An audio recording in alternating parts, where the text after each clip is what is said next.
అప్పుడు పుస్తకపు చుట్టలో నన్ను గూర్చి వ్రాయబడినటువంటి ప్రకారము నేను వచ్చి ఉన్నాను. ప్రియులారా, పాత నిబంధన గ్రంథములో లిఖితము చేయబడిన వాగ్దానం ఇది. పాత నిబంధన గ్రంథములో కీర్తనలో లిఖితమైనటువంటి మాట ఇది. పుస్తకపు చుట్టలో ఏ విధంగానైతే నన్ను గురించి వ్రాయబడిందో ఆ ప్రకారంగా వచ్చానని చెప్పగలిగిన ప్రవచనం ఇది.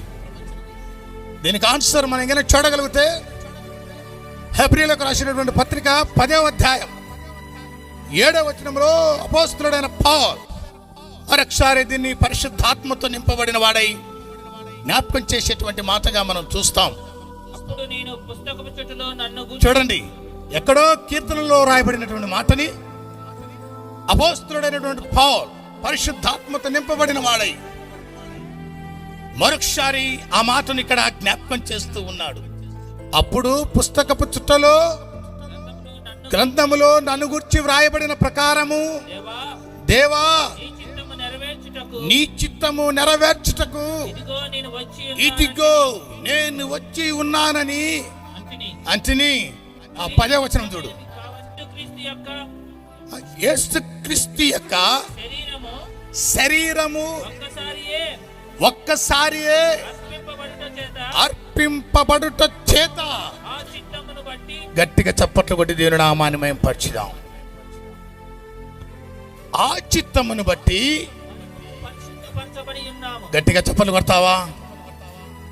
మనము పరిశుద్ధత పరచబడి ఉన్నాం. ఈరోజు గుండె మీద చేసుకోవచ్చు, యేసు రక్తములో నేను పరిశుద్ధ పరచబడ్డానని.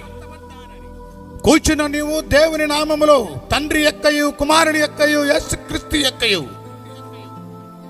నామమున నువ్వు గిన బాప్తిస్తం పొందావని నువ్వు గిన గుర్తిస్తే గుండె మీద చేసుకొని చెప్పచ్చు, ఆయన నామములో నేను పరిశుద్ధపరచబడ్డానని.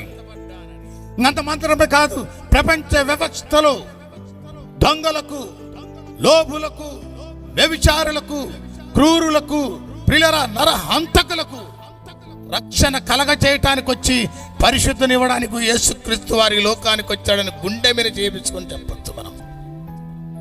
హల్లెలూయా.